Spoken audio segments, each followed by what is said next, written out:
Good afternoon, everyone, if you are in Asia, and good morning to everyone in Europe. I'm Ziyu Chen, a professor of economics and finance at the University of Hong Kong. So again, welcome to this event of the Quantitative History Webinar series. So today we have Professor Erik Hornung from the University of Cologne in Germany. He's going to speak on the Roman transport network and its long-term developmental consequences. So Professor Hornung is a professor of economic history at the University of Cologne. He is known for a lot of his work on economic history, long-term development, among many other topics. So besides Professor Hornung today, we also have my colleague at Hong Kong U, Dr. Peter Kopp. He is an expert on archaeology, classics, digital humanities, as well as ceramics analysis, among other topics. So he's gonna give a discussion at the end of Professor Hornung's presentation. Professor Hornung will talk for 1 hour, and then followed by the discussion by Dr. Kopp. Like before, we will have 15 minutes or so for Q&As. So please leave your questions in the Q&A box, so that at the end, just like in the past, I will select some questions from the Q&A box and read the questions for both the speaker and all of you. Okay, so without further ado, Professor Hornung. Thanks so much, Jiwoo. Thanks so much for having me, and thanks so much for the superb organization of this. I'm going to proceed and share my screen, and I hope you can see my slides now. All right, so as you said, I'm going to talk about Roman transport network connectivity and economic integration. And this is joint work with my dear colleagues, Matthias Flückiger, who's at York, Mario Larch at Bayreuth, Markus Ludwig, my former postdoc at Braunschweig University, and Alad Mees, who's actually an archaeologist working at the Romano-Germanic Central Museum in Mainz. So to briefly motivate what we're doing, we're coming certainly from a trade literature, which argues that organization of economic activity in geographic space depends on transportation of goods, but also on transportation of people. So these kind of two aspects might be relevant for what we're doing.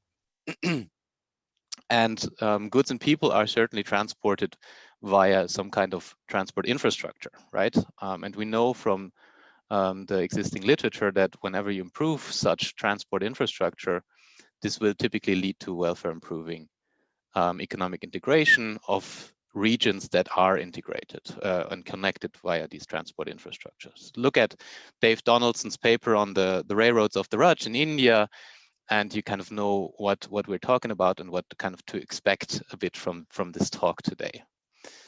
But we think it's not just about the movement of goods, but certainly also about the movement of people. And this might be temporary. So think of business travel being an important aspect of economic integration. This has been shown by, for example, Campante and Jana Gazivadrot, which is a paper that looks at business travel and discontinuities in business travel being relevant for economic integration. But certainly also the permanent movement of people, so permanent migration affects how regions are integrating economically, how regions are trading, but also how capital is flowing across regions. So there's literature showing us that regions that are better connected physically are also better integrated when it comes to capital flows and direct investment. And this relates to how networks are defined, right? So connectivity patterns in networks, be it physical or be it non-physical networks, are important for integration and the intensity of interaction. Because when you think of this, non-physical networks help us, for example, to decrease information asymmetries. So the better you know someone from another region, the more you know about another region, the more likely it might be that you interact with that region, and that might be leading to goods trade and investment decisions. So that's a broad economic motivation. What we are actually interested in this paper is, first of all, the general question, the Roman transport network. That's something that came about 2,000 years ago. And it hasn't been researched much, certainly not from an economic history perspective in depth. And the question is around that: can we think of the Roman transport network, which was the first pan-European network that existed? Can we think of this affecting trade? Maybe this is a simple question, and you would always answer this with yes. But the literature so far has argued that Roman trade was indeed not a market-driven trade system, but it was largely state-controlled. So the first question we have to ask ourselves is, does the Roman trade work in a way that transport costs are actually affecting trade during Roman times? That's the first step that we're going to take, and this is the largest part of the talk today that I'm going to do. But we're also interested in the longer run consequences. So we are also going to ask ourselves, does this Roman transport network that's created 2,000 years ago have lasting consequences? Because it has been around for a couple of centuries, it might well be that it affected the intensity of interaction over time and led to a stronger intensity of interregional economic and socio-economic exchange that might have a continuing effect on how we interact today in Europe. And if this is the case, then we need to ask ourselves why this is the case. So what are the mechanisms that translate this Roman transport network into current day economic exchange? So how does the history of bilateral integration shape the economic geography of today? Will be part of the question that we're trying to answer toward the end of the talk today. So what I'm going to do and what I'm going to talk about today will be, first of all, how the Roman transport network looks like and how we're using it to kind of calculate connectivity. So we're going to specify a fully functional Roman transport system that helps us to calculate trade costs and connectivity patterns. And then the first result will be that we're estimating an elasticity of effective distance. So that's kind of the central tenet of the trade literature, that distance matters. And we're going to look into effective distance within the Roman transport network and how that affects trade. And we're going to estimate that there's an elasticity of distance to trade that's approximately 2.1. So for each increase, for each % increase in distance or effective distance, we will have 2.1% less trade. Unfortunately, I'm not going to be able to talk about all of the stuff that we're doing in this paper. So I'm unfortunately will not be able to talk about the gap between Roman times and today that we're trying to fill with data from the medieval and early modern times, but we're showing that in the paper, at least, Roman connectivity patterns shaped integration also during these periods. And then in the next step, what I'm going to be briefly showing you is that Roman connectivity patterns affect today's economic integration. So there is this continuing effect of the Roman transport network, even though after the end of the 19th century, we'll have seen a number of new transport technologies coming in, like the railroads and the airplane, technologies that hugely affected how transport is organized. So despite these transport revolutions of the 19th century, we find that Roman connectivity patterns affect today's economic integration still. To try to convince you that this is indeed something that is Roman specific, we will be able to show you a couple of robustness checks that confirm that this measure of connectivity that we're creating is Roman specific and is not determined prior to the Roman times or is driven by some unobserved geographical patterns. And then I hope I have sufficient time to talk about the mechanisms for integration. Just to reveal for now, what we're going to do is we're going to look into how connectivity is defined today, and we will find some strong correlation between Roman connectivity and today's connectivity, leading us to think that there's kind of selectivity in how we today organize our transport systems. That's one thing, one mechanism, and the other mechanism will be cultural similarity. So we're going to find that regions that are better integrated in the Roman system, in the Roman transport system, are culturally more similar today. And we're going to argue that there has been convergence over 2000 years in regions that were highly integrated, that became more similar over time and developed similar preferences, tastes, and values over time. So eventually, I'm going to conclude that connectivity was likely shaping the long-run integration in Western Europe through selective infrastructure placement and cultural convergence. Okay, I'm going to skip right over the related literature. I hope you can see that we're contributing to many things, including Roman economic history, economic geography, interregional capital flows, and so on. So the fun part, how do we deal with the data? So the Roman transport network, and this is basically how it looks like in our data set. So what we're going to do is we're going to focus on Western Europe, and this is largely driven by the data that we're going to use for our trade flows later on. So this is not the full Roman Empire that we're going to look at, but just the large share of the Western Roman Empire, because this is where the good that we're going to look into has been traded largely. And then we look into the three most important modes of transportation that existed during the Roman times. So what you see here in the map are black lines, these are rivers. You see gray lines, these are roads.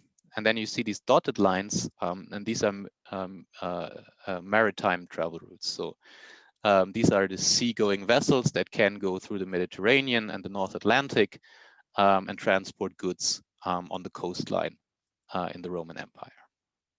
Yeah, during Roman times, at the peak of Roman expansion in the year 117 after Christ, this is kind of the state of the Roman transport network.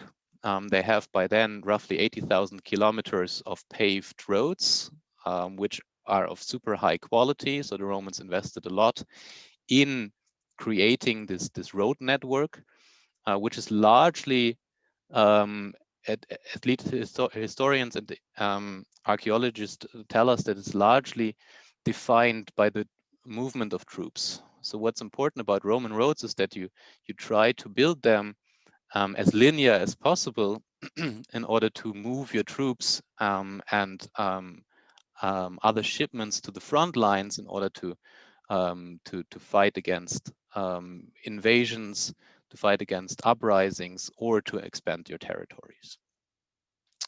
So roads are largely built for military troop movement, which doesn't mean they're not used for trade. They're certainly used for trade.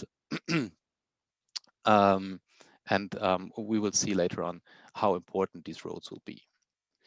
Romans also invested into canal building and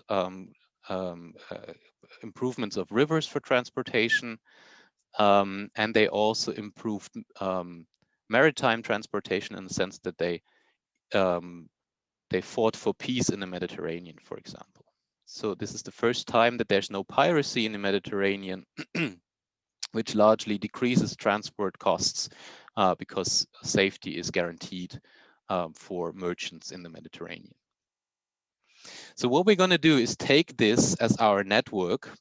So agents in this network will be able to travel in these modes of transportation: roads, rivers, and maritime travel routes. And we're going to calibrate this network. So what we are interested in here is a measure of transport costs, right? So we're going to call this effective distance, because each segment in our transport network will be having two important values, namely the length of the segment, and the second one will be the price of moving goods along this segment, right? So for this, we will have the relative prices of transport modes, which are specific to the Roman era. So if you want to travel and transport goods between any region in our data set, I and J, you will incur the cost of the length of the route, but also the cost of using a transport mode. So you've seen the map. So what you need now is information about the costs of transportation. And for this, we use Diocletian's edict of maximum prices from 301 Common Era. So this is the Emperor Diocletian decided he wants an overview of all the prices in the Roman Empire, which is one of the most important historical sources for the economy of the Roman Empire at the time. And this has been used by archaeologists and economic historians, like, for example, Walter Scheidel, to derive the prices of transport modes. Literature tells us we shouldn't use the absolute values. They might be not too informative, because this is actually an edict of maximum prices. But the literature also tells us if we're using relative prices, we should be fairly fine. Which leads us to use relative prices of our three modes of transportation, namely sea travel, which we normalize to 1, river travel, which is, depending on whether you're going upstream or downstream, 5 or 10 times as costly as sea travel. So we decided to take the mean of that, 7.5 times, but we will be robust to using either 5 or 10. And then the most expensive form of transportation is road. Yeah, it's 50 times as costly as using sea travel. So it will be rather costly to actually use the Roman roads. And you will see that will lead to a lot of detours that Roman traders are making in order to go to the more cheaper transport modes. So the intuition behind is that an agent in this network, a merchant, say, will be able to use the full network and travel between any regions I and J along this transport network. And we will assume that the agent will always try to take the least cost route between all the available routes. Let me give you an example of what this looks like, just to kind of tell you right away where our variation is coming from. Right. So if you're a bit familiar with the trade literature, you know that the most important variable in trade in the gravity model is Euclidean or geodesic distance. So the straight line as the crow fly distance between any 2 points will be one of the most important factors in determining how much 2 regions trade. So here is an example of two cities in Southern Europe, the Italian city of Turin and the French city of Dijon, and how they can be connected. So if you're using this straight line distance, this is the dashed line here, this will be the important variable in the trade literature. Certainly, this is not the way that traders can use. Traders can use in the Roman period, for example, the shortest route in the network. Yeah, this will be our blue line. They can use this one because it's the distance-wise shortest path. So this is the least cost path if you only consider distance. You will be quickest also if you just consider how quick, what the speed of different modes of transportation were. So these are almost equivalent, just just for the difference across the Lake Geneva. You can be a little bit quicker here. But distance-wise and time-wise, this will be the shortest way to go. Because here you will mostly use the actual Roman roads. In terms of costs, you will, as a trader, you will not use these routes. What you want to do as a trader is go for the cheapest route, and because transport costs are lower on sea and rivers, you will try to get to the sea and to the river and avoid longer distances on roads. So what you will do actually in our calibrated network is from Turin, you will take the road to the Mediterranean Sea. Yeah, so a piece of Roman road will be taken, and then you will take maritime travel, so the sea route, until up to Marseille, where you enter the Rhône as the river transport system. Then you go up to Lyon, where you enter the Saône, and then there will be another part where you basically follow the road until you enter Dijon. Yeah, so if you're choosing how to transport goods from Turin to Dijon, a trader will compare not distance, where this is the longest route, actually, the one that I just colored blue. Time-wise, this will be the longest route, but in terms of transport cost, this will actually be the cheapest. This route A, the transport cost minimizing path within our network, because the relative prices of transport modes are just very different between roads, rivers, and sea. We will be in the paper, we're conditioning on other potential geographically driven routes of transportation. So here what you see in green is the topography based least cost path based on human energy expenditures. You will see that this is all robust to controlling for such alternative geographically determined paths of transportation. Okay, so this was a long introduction. It requires also to talk about our dependent variable, namely we're going to look into goods trade. So what we're interested in is integration in the Roman Empire at first. So for the first time in human history, when this empire was created, there was also integration happening. So this is the first time that we have really significant interregional trade over longer distances in Europe during the time. It's not only the transport network that's important for that, but certainly other institutional factors help us to reduce transport costs. Certainly it's important that we have a common currency, a common legal system, we have no piracy in the Mediterranean, we have other technologies that become important, like the amphora as a container technology. These are all things that occur at the time during the Roman Empire, which largely reduce the cost of transportation.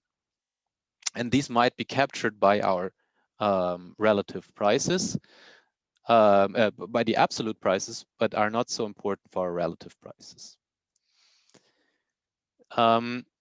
There's massive trade going on in the Roman Empire, and we're going to focus on one specific part of the Roman interregional trade, namely ceramics. So we're interested in fine tableware. This is called terra sigillata. This is a red gloss tableware that's widely used in the Western Roman Empire and which provides us with a very large database. So from excavation sites across Western Europe, we have information about roughly 250,000 potsherds or parts of vessels that have been dug up in 3,700 archaeological sites. And this database has been collated over decades and has now ultimately been published in an online database by the Romano-Germanic Central Museum in Mainz, where our co-author Alat Mees is collating this database. The great thing about this Roman ceramics that, by the way, roughly constitute 10% of the overall volume of Roman trade at the time, and in terms of value, a little more than 10%. The great thing about this is, first of all, that it survives in archaeological sites, unlike, for example, wheat, which has been massively traded in Rome, but for which we don't have any remains that we can use to look at trade. The great thing about Terra Sigillata is that we have information on the destination because it's found in archaeological sites. We assume that this is the destination of trade, and we have information about the origin because these Terra Sigillata have the peculiarity that they have been stamped by the potter. Yeah, the potter has, when creating this Terra Sigillata, in order to separate his production from other potters' production, they have included a stamp within the vessel, inside of the vessel, that uniquely assigns the potter to this vessel. And then from this, we can extract information about where this vessel has been burned, at which kiln site, which allows us to have an origin that is directly linked to a destination. And this is important for our trade model. In a gravity model, you need origin destination information, and we can extract that from each single potsherd that we can find. What we do is use the geographic coordinates for the origin destination, which is included in the database, which allows us to have this bilateral data set for our estimations. Just to give you an impression what we're talking about. So on the left-hand side, you see a picture from Terra Sigillata that was produced in Rhein-Zabern. That's a German site on the Rhine. These are this red gloss tableware that we're talking about. On the right-hand side, you see a production site. Yeah, this is a Terra Sigillata kiln. This is one of the largest one at the site which produced the largest quantity of Terra Sigillata in France. This is La Grove-5, where you have production batches of up to 30,000 Terra Sigillata items that are burned at the same time. So this is real large-scale industrial production that has been uncommon before the Roman era. And this is certainly something that's unique and new for this time period. These Terra Sigillata kilns are usually erected in places where you have the soils, the loam that you need to produce Terra Sigillata. So the quality of this soil is so good that basically you create the production site at the place where you find this this loam. Here's how our data set basically looks like, or better yet, where we have excavation sites. On the left-hand side, you see each dot constitutes an archaeological site where we have found at least one of these Terra Sigillata potsherds. On the right-hand side, you see production sites. So we have approximately 45 production sites throughout Western Europe, and each one has produced a handful up to a couple of thousand of these items and vessels that were distributed across Western Europe on the left-hand side. Here's a picture of such a stamp that I talked about. So this is basically found inside the vessel. You can see that each individual potter had their own unique stamp, identifying the potter with his name. So that allows us to assign a vessel to a production site. All right, so this is basically our historical background. As I told you, we're not going to only look into Roman trade. This is a large part of the paper, but we're also going to look into the long run consequences of creating this Roman transport network. So for contemporary economic integration, we try to operationalize the integration within Europe using business links between firms. We could use trade data, but trade data is usually available at a larger resolution. So here we can really go to the very micro level using the Orbis database, where we draw on a full sample of firms using this Bureau von Dijk database, where we know interregional ownership. So we know for each firm who's the ultimate owner of this firm. We know for each firm, because we hand-coded it, where it's located, and we know where the owner is located, which allows us to create bilateral information about how many firms from one region are owned by owners from another region. We include ownership links for more than 25% ownership, and we include only firms with 2 million euros annual revenue at least. So these are medium-sized firms.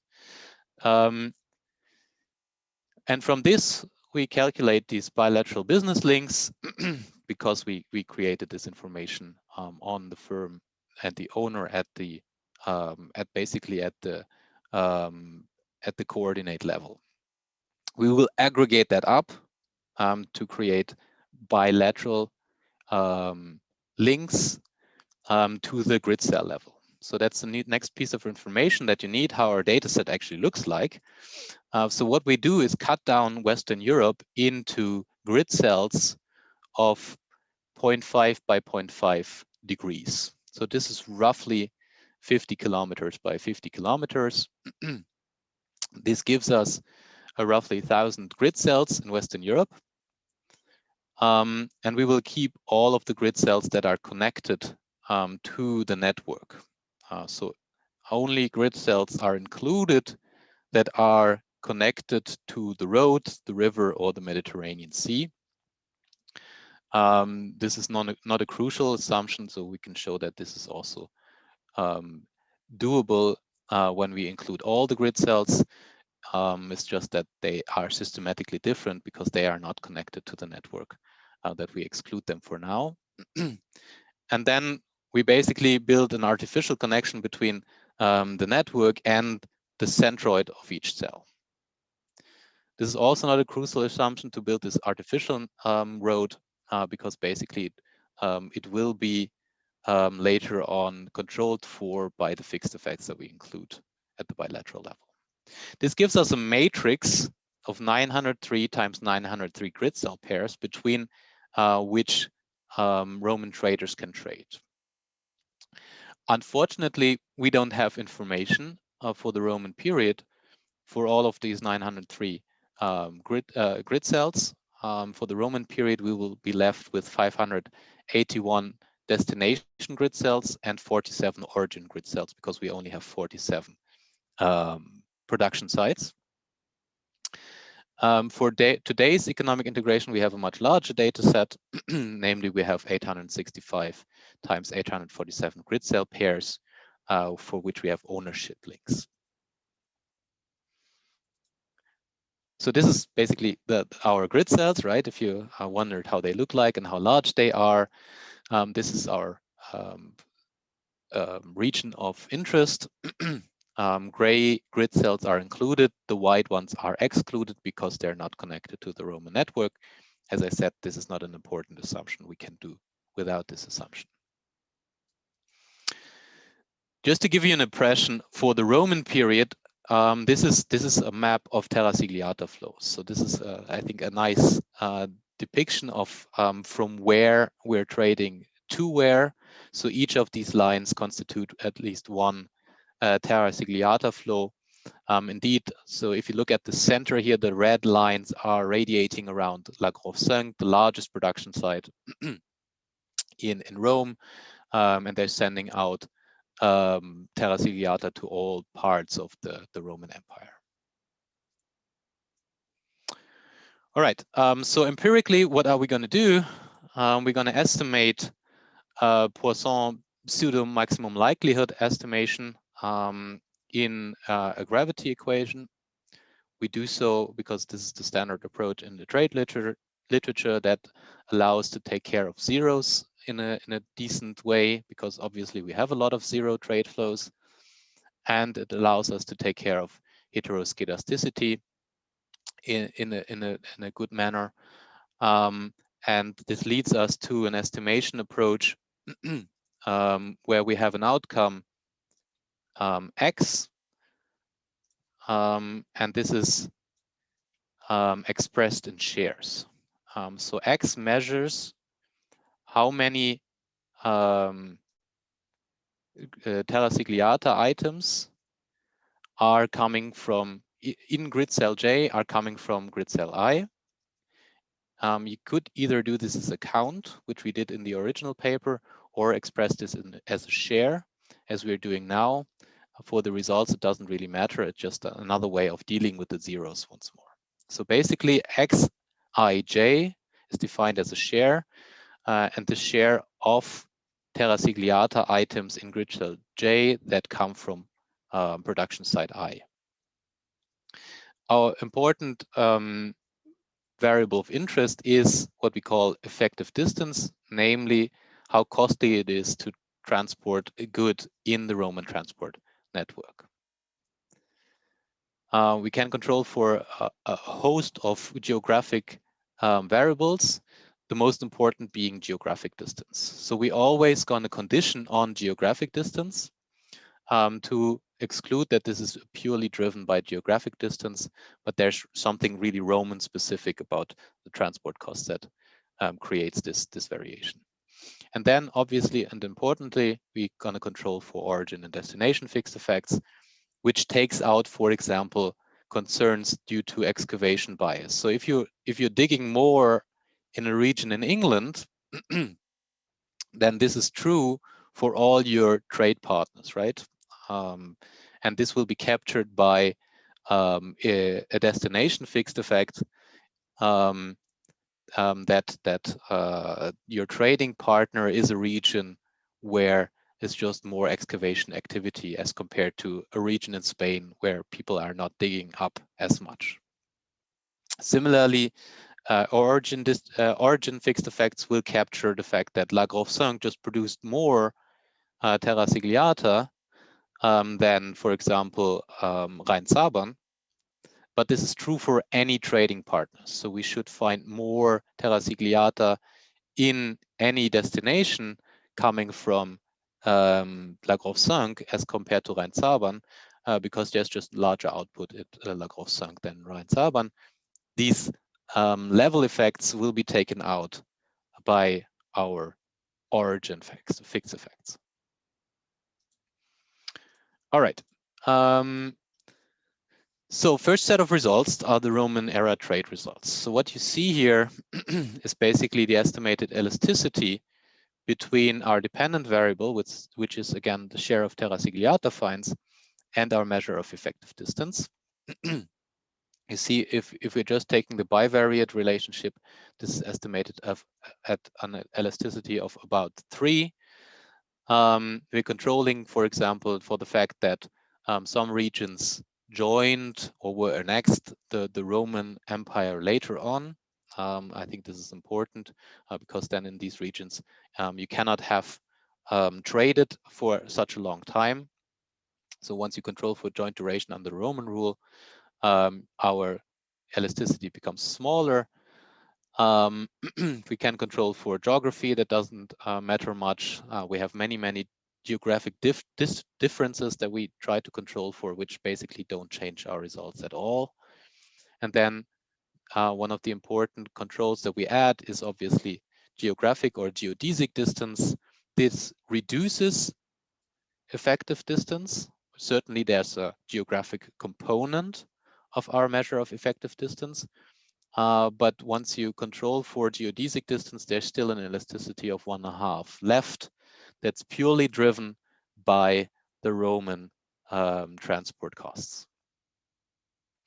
If you remember my picture of the distance between Dijon and Turin, then you remember also that we measured network distance. So the distance-wise shortest path in the network, we can control for this, doesn't matter. The quickest route that you can take also doesn't matter because this is basically highly correlated with geodesic distance and doesn't change much of the effect that we find on Roman connectivity. So it seems like first set of results, first research question answered, Roman connectivity and Roman trade costs are important factors in the Roman economy. It seems like this is at least a market-driven product that we're looking into here, and maybe we can conclude that this is not a planned economy and state-led trade that we are looking into here. The second set of results are already our modern day results. So here, as I said, we're looking into ownership links. Yeah, if you're at least 25% owned by another firm in Western Europe, in modern times, so this is data from 2018 actually, we want to understand whether this is also affected by Roman trade costs. Yeah, it certainly is affected by distance. Yeah, this is not too surprising. But the somewhat surprising fact is that there's still an elasticity of these trade costs that occurred during Roman times that are driven by the network and the transport costs of the different modes that are significantly related to these ownership links in Europe. So you can see that here, that there's a relative stable elasticity that we're estimating. This is not just driven by manufacturing firms, so this could be goods trade, but it seems to be also relevant for service firms, which means it seems to be also affected by business travel and people moving between regions.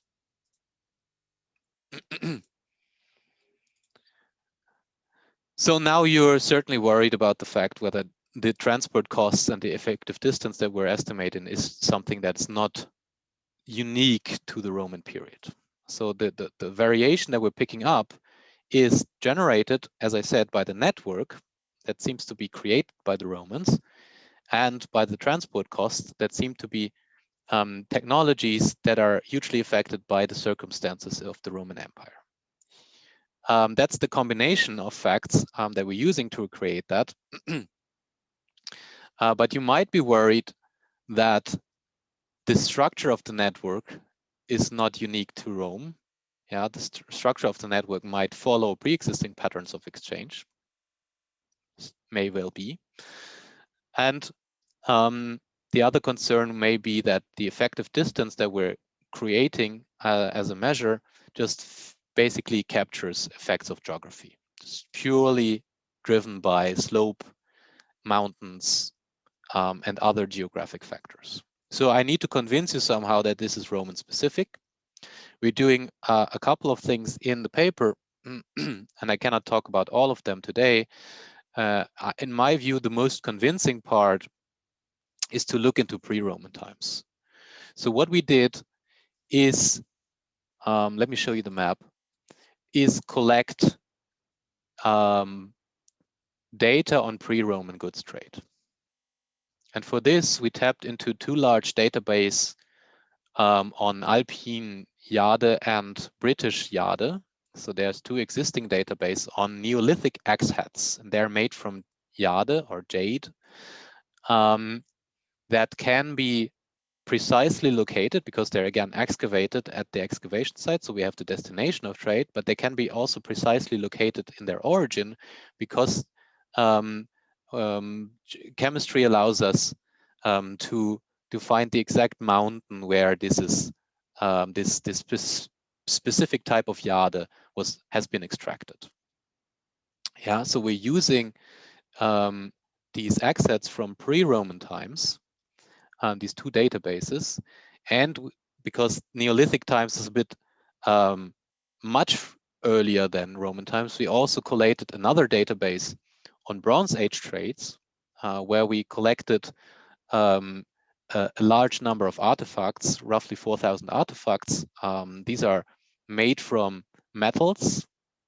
These may be swords, axes, jewelry, kind of all the items that you produce in metals during the Bronze Age that can be, again, through chemistry, related to their original production site and linked to the excavation site, allowing us to follow the trade, the I and J combination of trade using this metals database.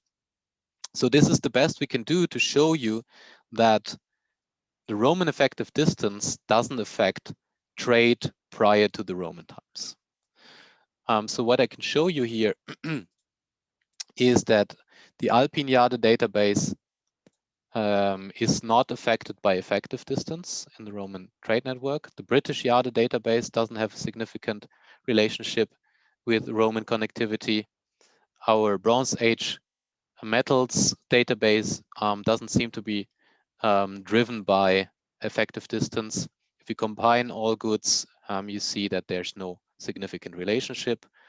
And this is not just measurement error, because the data is not as precise as we want them to be, because all our important variables give us the same relationship as in our terra sigillata data. And most importantly, geodesic distance is a strong deterrent for trade in these goods, whereas the Roman effective distance is not. So this is kind of convincing us that what we're doing is at least a bit informative and insightful for the pre-Roman times, even though the data, I have to admit, is probably not as great as the terra sigillata data. We do a couple of other things. We create an instrumental variable approach based on replacing the roads with straight lines between battle sites. I don't have time to go into this, so please read the paper if you find that interesting. We have a falsification exercise where we actually create a Roman transport network outside of the Roman area of influence in Eastern Europe. And we find that there's no effect of effective distance in this part where we wouldn't expect one. This is our falsification exercise. If you want to have more information on this, please read the paper. And let me take the last couple of minutes of this talk to go into the mechanisms. So this is certainly important to understand. If we have an effect of the Roman transport network in Roman times, in the medieval times, also another thing that I haven't shown you, and today, what is the mechanism of transmission? So why do we see this happening still today? So we're trying to investigate potential mechanisms. So things that we could think about that might constitute reasonable translation mechanisms and channels through which this persistence occurs. So one of the most important things that we thought about in the beginning, at least, is the fact that we have transportation revolutions, right? There's new technologies coming in. There's the railroads of the 19th century. There's airplanes coming in that should completely change the way of how we're interacting with each other.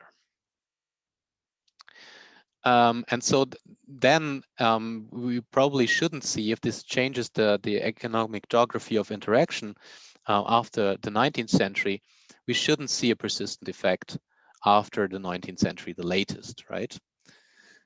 But it might still be the fact that we decide to build a railroad line or to connect two cities via air travel in a selective way. And we think that's indeed the case. We're kind of building connections today based on our history. We're connecting places that have been interacting over centuries and maybe even over millennia, potentially in a more direct, cost-effective way today because of the experience that we have over the last centuries. So there's one thing that we think is at work is selective infrastructure placement. You build railroad lines that better connect two places that have been interacting more in the past. You create more or cheaper air travel connections between places that have been better connected in the past. So this is one mechanism of persistence, would be selective infrastructure placement. The other mechanisms that we have thought of is a convergence of preferences, convergence of values and similar things. So you can broadly define it as culture. So we think that if you have integrated over centuries better with certain regions than with others, you probably become more alike. This might be because you get to know each other better. It might be because of selective migration. You start visiting places more, and you might decide you want to live in a place that you know better, which ultimately reduces transaction costs, reduces information costs, and might lead to social, cultural, linguistic integration that we might see today in cultural similarities. And this is what we're going to test later on. There's certainly remaining mechanisms that are not easily captured by selective infrastructure placement and convergence in there that we might not be able to uncover today. There's information sunk costs, there's convergence in institutions, there may be even genetic similarity arising from selective migration. We will see that we have kind of a catch-all index, which is not super informative, but might include all of these remaining mechanisms that might explain this persistence. So what do we do for selective connectivity? We have two ways of trying to measure that. One is derived from Google Maps, which is basically driving distance between any points I and J in Western Europe. This is interesting, but only allows us to look into road transport, which is good because 70% of goods transported in the world is basically via road, via trucks. So this should capture a lot already. But we added on top of that a measure of public transport, a measure of travel time between any places I and J in Western Europe. This is derived from the platform Rome to Rio, which allows us to create a measure of travel time using public transport like the trains, airplanes, taxis, buses, and so on and so forth. So if you want to travel from Toulouse to Champagne, Ardennes on this map, you would basically take a plane to Paris and then take a train from there on. So these are the mechanisms for selective infrastructure placement. The other ones will be similarity of culture, for which we use the global preference survey. This gives us information about the preferences in a certain location. And from this, we calculate a measure of similarity. Basically, we generate a principal component of all the preferences in this survey and calculate the difference between those two values across two grid cells I and J in our dataset. We do the same with attitudes and values. So we take the European Values Survey, extract a principal component from this and calculate the difference between any two regions, which we interpret as similarity. We also do this, and it turns out to not be super important for industry similarity. So we look into whether industries become more similar or are more similar today, creating a technological similarity index by Jaffe. As you see, this is not super important in determining a mechanism. And ultimately, we have now started to use an aggregate measure of similarity, or better yet, social connectedness. So we have this Facebook measure of whether two regions within Europe have more Facebook friends, which is the so-called social connectedness index by Bailey and others. So this is for us another measure of intensity of social ties, but it's also kind of a black box, so we don't know what this captures. Besides social ties, might be many things, so it's much harder to interpret than the other things, but you will see that it's an important factor in determining our relationship. So this is a lot information that I've been giving you without telling you what we're actually doing. What we're actually doing is basically running a horse race, right? So we're running a regression where we include our measure of effective distance as a main explanatory variable, where the dependent variable is the number of ownership links, and then try and see, once we include our mechanism variables, how much of this will be explained away by them. Yeah, so in a horse race, who wins between effective distance and our other measures? So the first 4 columns include our measures of selective infrastructure routing, and it seems like they're relevantly explaining roughly 20% of the variation in effective distance once we include them both, whereas the Rome to Rio integration measure of selective selective infrastructure routing seems to be the more important factor. So this partly explains why Roman connectivity still has an impact today. Industry dissimilarity in column 5 doesn't change much of the estimated coefficient, so it seems to be not an important mechanism. But what seems to be important are also these measures of similarity in culture, preferences, and values. If we include them, the coefficient declines by a certain amount.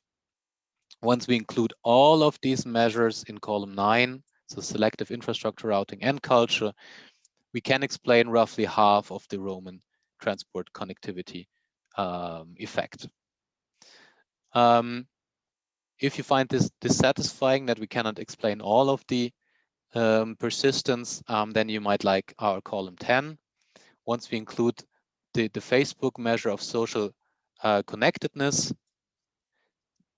our coefficient of interest becomes small and insignificant. So it can be explained by social ties. Since we don't know what exactly these social ties are capturing, it's for us, it's a little more a black box than our other measures. This is kind of a way of telling you there's many things that happened over the last 2,000 years that might be correlated with our measure of interest, effective distance, that might explain this. We think we have uncovered 2 important mechanisms, and we think we can show you that it can be explained by the social connectedness, but this is less informative than the other variables that we've included before that. All right, I'm kind of out of time, I guess. So let me really briefly conclude that we wrote a paper that is concerned with Roman trade and path dependency. We found that Roman specific bilateral transport costs affect the intensity of trade in Roman times, but also today. And as I said, we think that there's 2 important mechanisms of persistence, namely selective infrastructure routing and similarity in values and preferences, that might explain why we have this continuing effect on today's economic integration in Western Europe. So thanks a lot for listening to what I had to say, and I'm happy to see a discussion by Peter and to receive all your questions afterwards. Thanks a lot.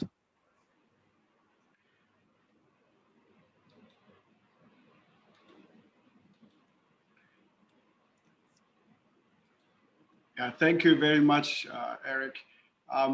So before I ask a question, maybe let me turn it over to Dr. Kopp to share his comments with us. Okay. Okay, hello. Is my audio okay? Can everybody hear me? Good. So there's some construction going on outside, so if you hear any banging, I apologize for that to start with. So thank you so much, Professor Chen and Professor Hornung, for the talk, and thank you, Professor Chen, for organizing these talks. And this is a really interesting set and a way to look at the past. And thanks for inviting me. So I'll just start with a disclaimer. I have no economics training. There's a lot of vocab here that's not part of my normal research. And the other thing is I'm not a Roman specialist. I tend to study an earlier period, and I tend to study in what is now the Middle East. So I'm further east and a little bit earlier. But as an archaeologist, I'm very interested in this study because it falls into a deep tradition that we have in archaeology of using large-scale spatial analysis to try and uncover, patterns in the archaeological record. So I find it very interesting for this.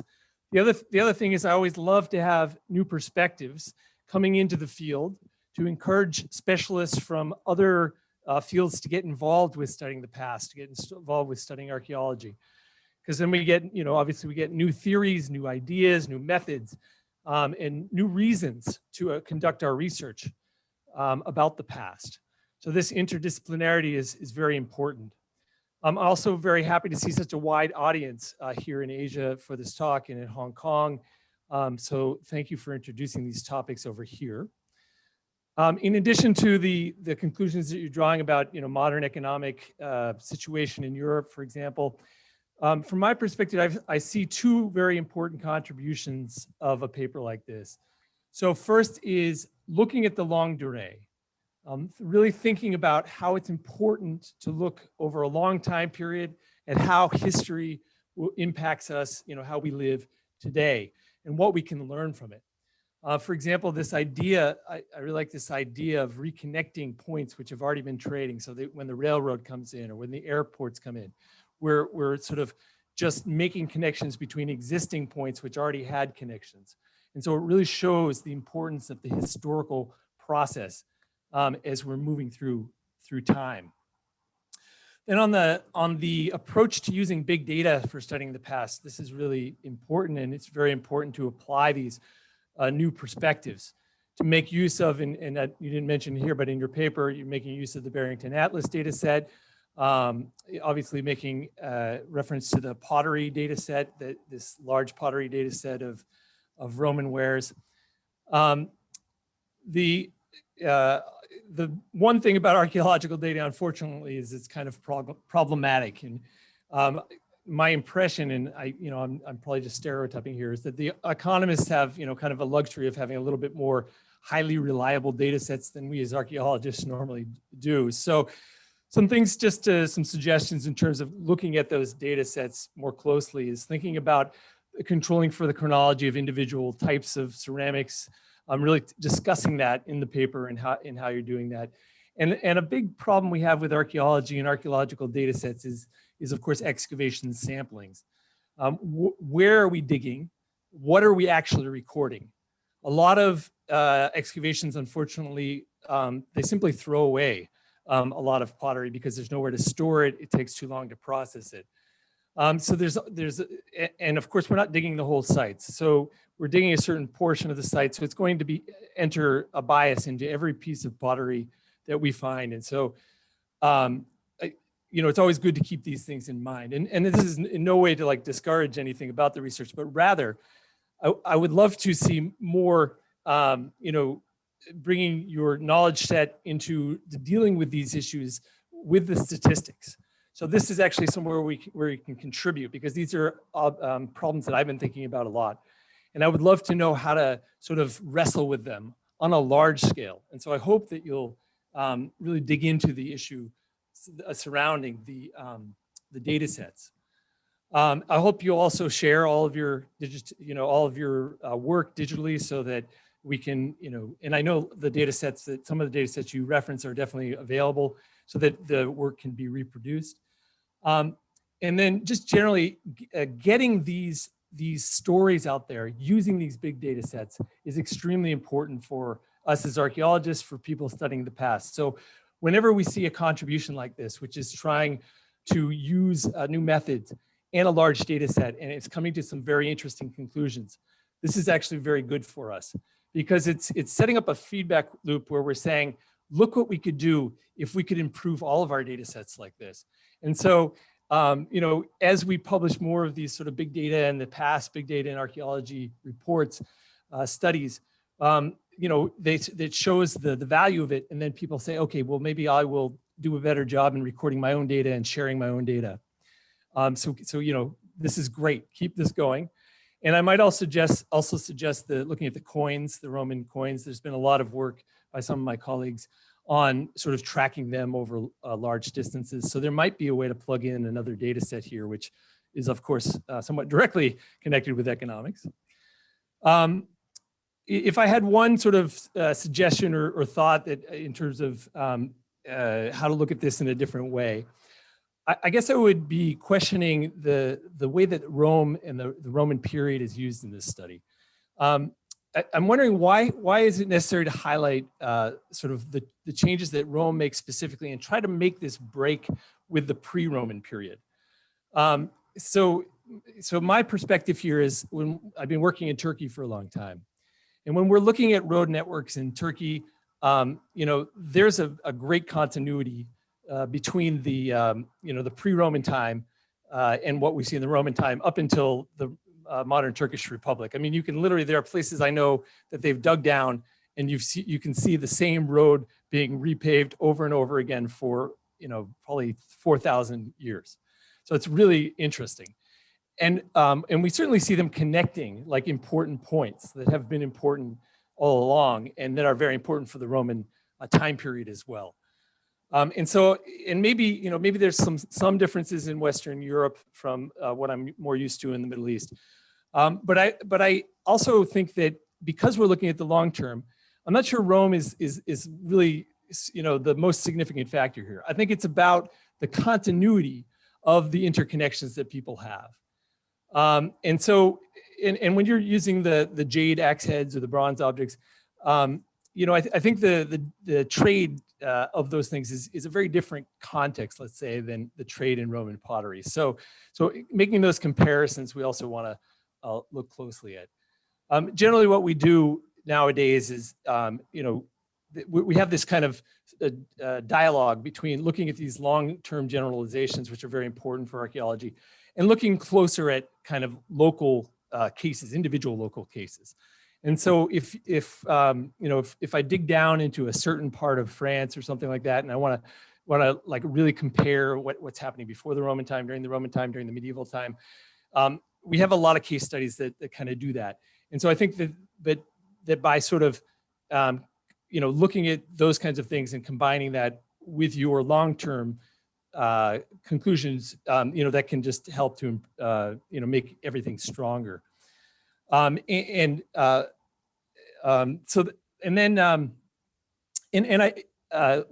think one of the things that I really took away from this paper, one of the things I learned about this paper a lot that I really enjoyed. So this is kind of my last point, so we can get into the question and answers. Is about this concept of information frictions. I really like this idea that as people are interacting more, that you're getting more information going back and forth. You're getting this closer interactions between the cultures, between the individuals, and that is therefore influencing the economic connections. So if that's something that I'm going to take away and think a lot about from this paper as well.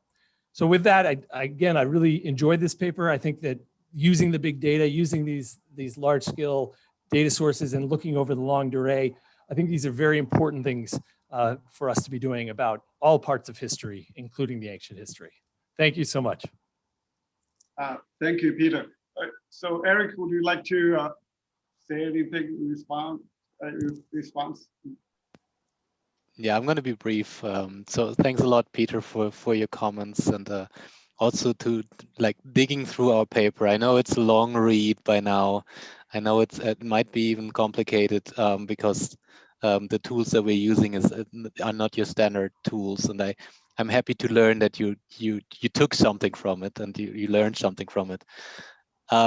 So what you said about data and data sharing, I think that's super important, and we're certainly going to do this. And we see at the moment many of these larger databases being created. So when looking for pre-Roman data, we stumbled upon a number of data sets that seem to be currently in the making, that we would love to wait for, but that are not there yet. And I think there's there's many things going on at the moment that other disciplines, economists, but other disciplines too can use in the future. So this is certainly for the audience to know that there's more out there that you can use. Ships come to mind, coins come to mind, as you said, things like that.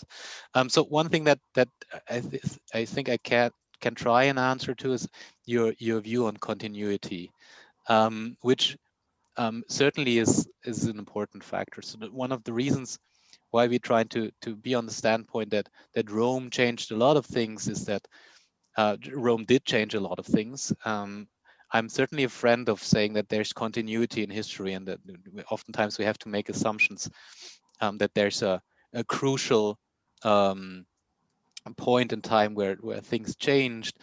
This is certainly important for us economists. In order to identify something causally, we have to make the assumption that there was fundamental change. Otherwise, we won't be able to make a story about the Roman Empire creating this transport network. And as I'm not an archaeologist. I'm not even a real expert of the Roman times. I said to you before the talk. So all I know is from reading into this over the last couple of years, and I have the feeling that indeed there have been fundamental changes in the way how trade was organized in Western Europe at the time, and that I think that's the crucial part of this. On a smaller scale, there's certainly continuity in like small scale trade, but I think in the bigger picture is there's changes that we can indeed exploit like this. Thanks so much. Thank you, Erik.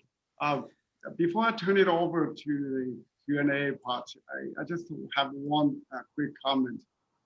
In terms of the channels for the Roman roads to have this long-lasting impact or persistence, even to the modern day. So I wonder whether there is a clear connection in terms of the conversion to from being a Catholic to a Protestant along the Roman roads.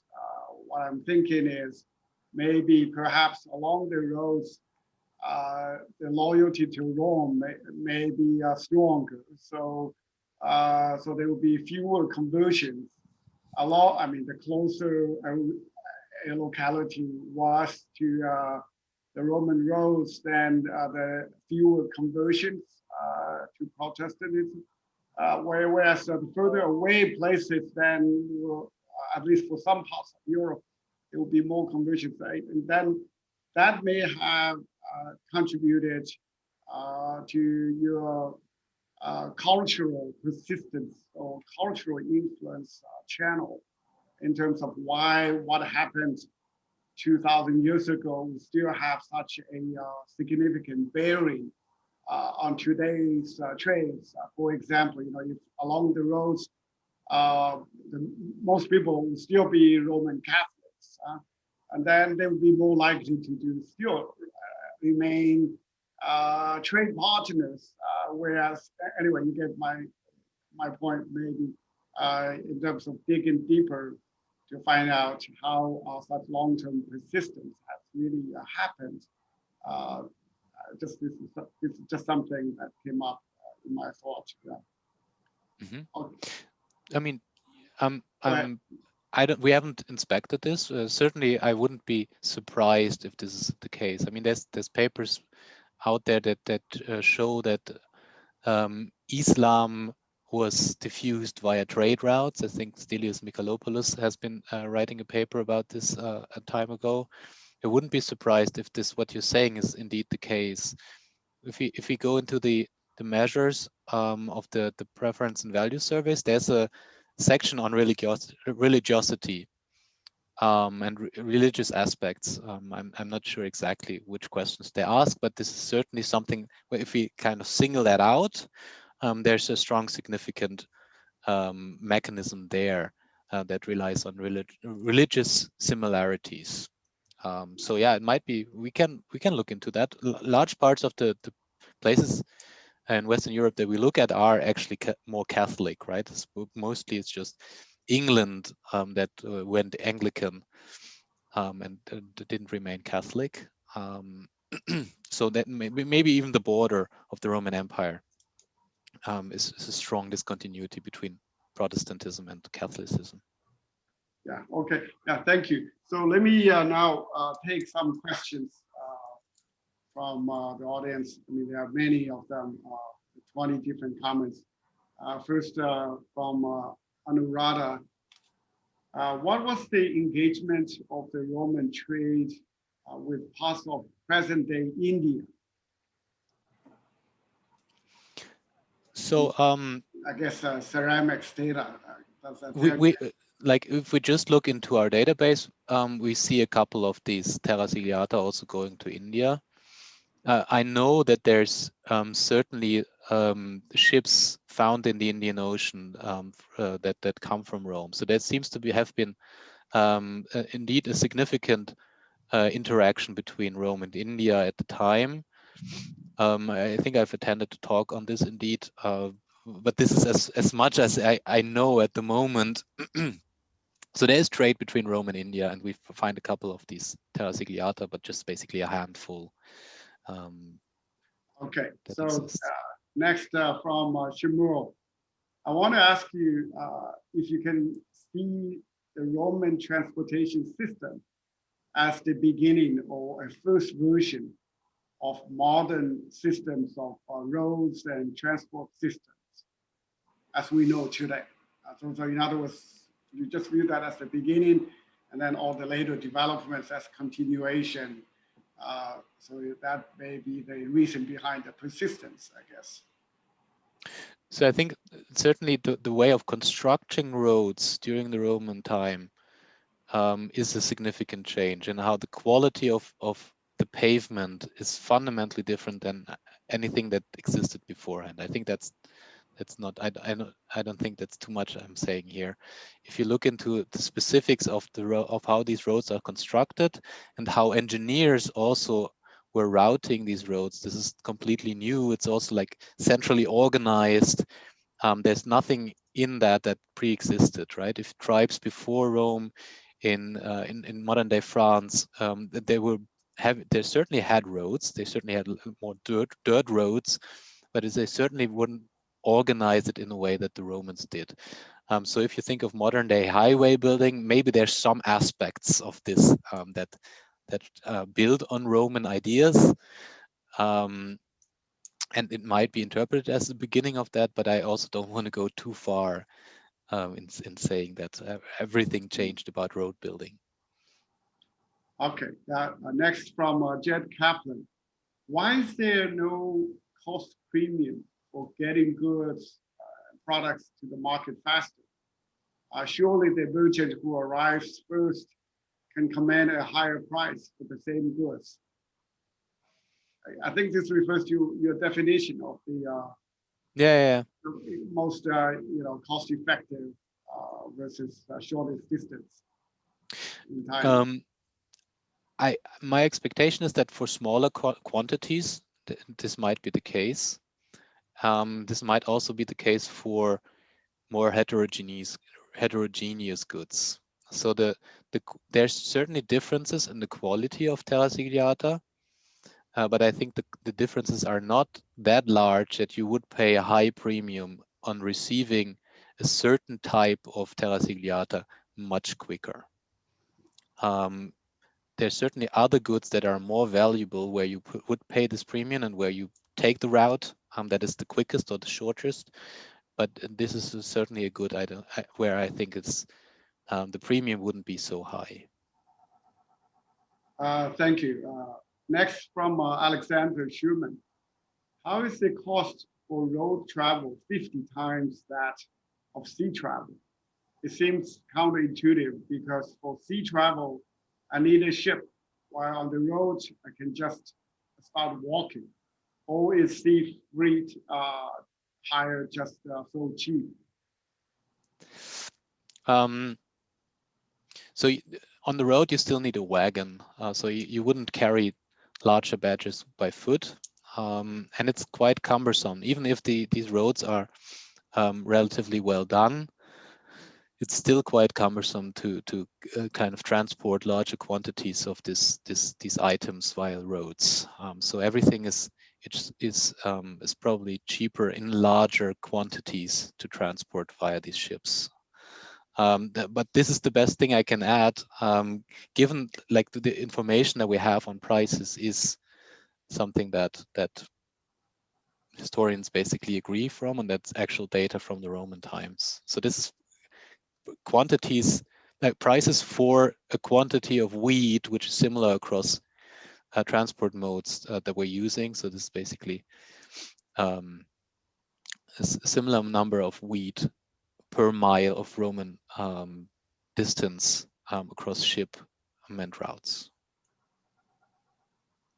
Next from Minro Lane. How reliable is the stamp of the terra sigillata? Does the value of terra sigillata products produced in different regions vary a lot? So the producers might have the incentive to forge the stamp.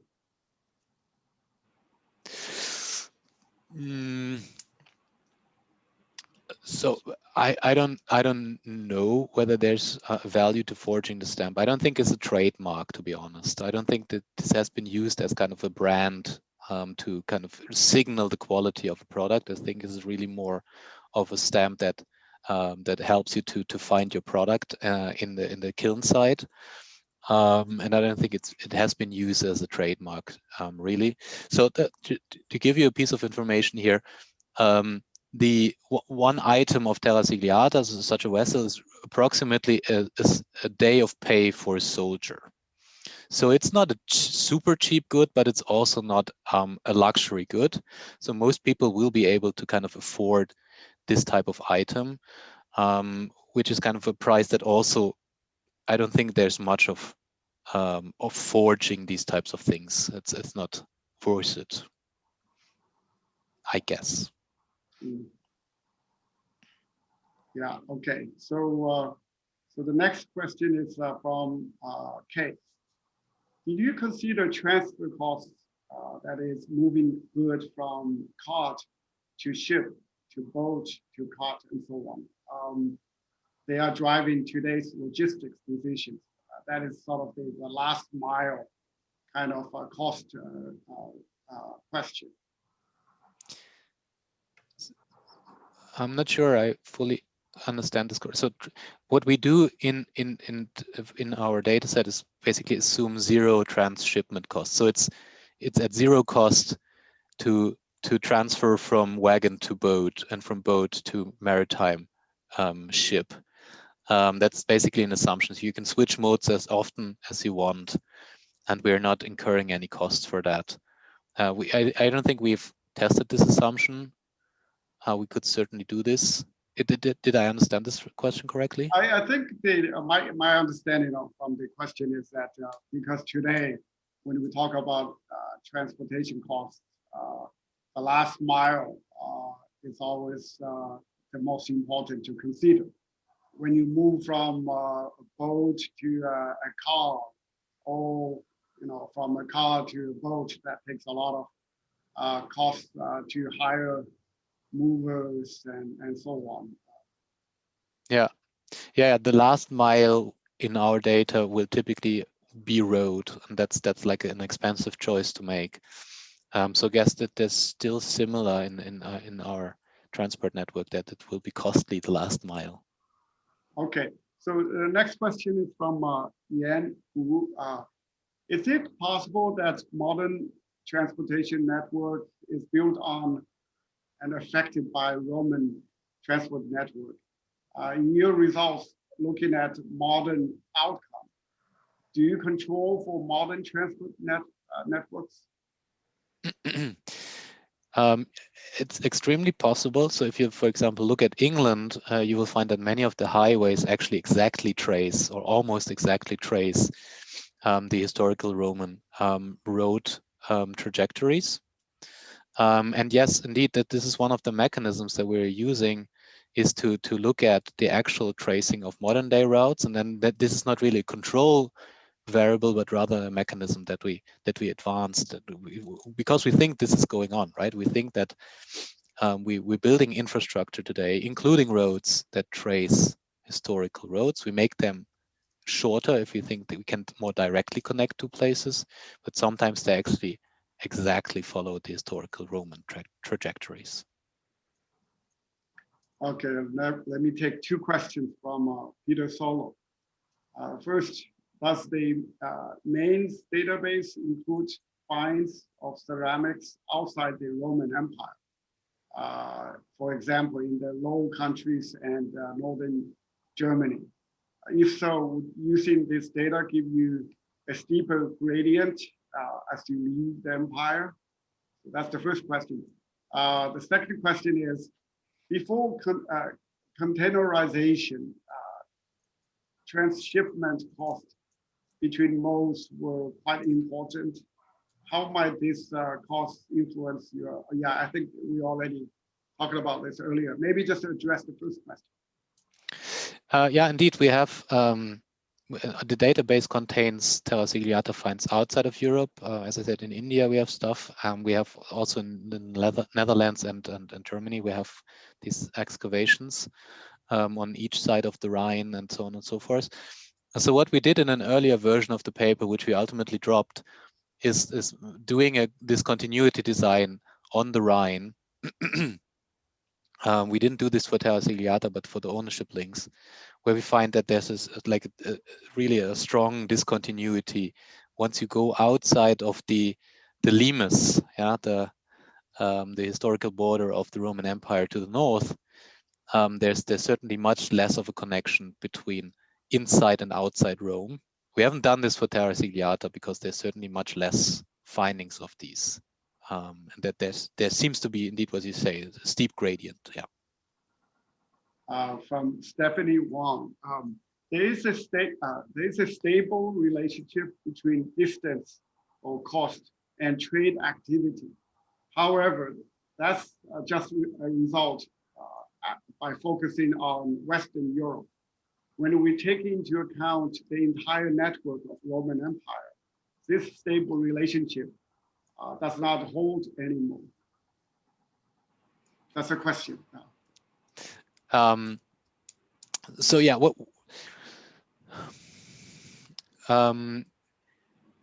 that's a question.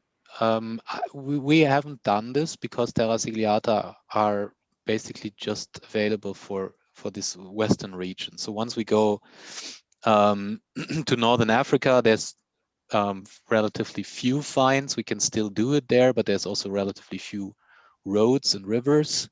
If we go to the Levant and these places, they use different types of ceramics mostly.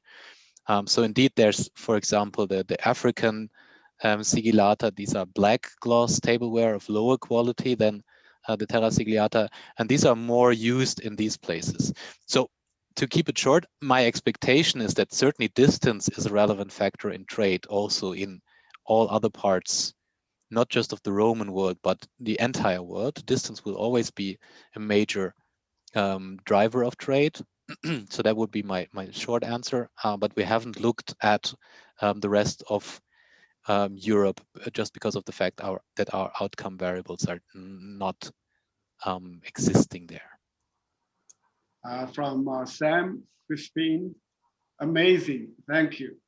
Any evidence how other variables affect transport cost or market integration? For example, different value or size products going to market?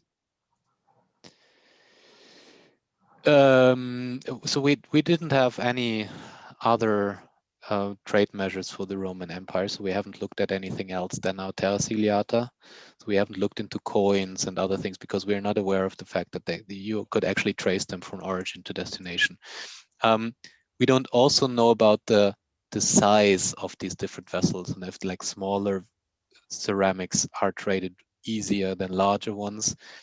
Sometimes you find that the Terra sigillata is traded as a byproduct, so it will be stuffed into the other things that Romans were trading. And maybe it's not always the main item that they transport.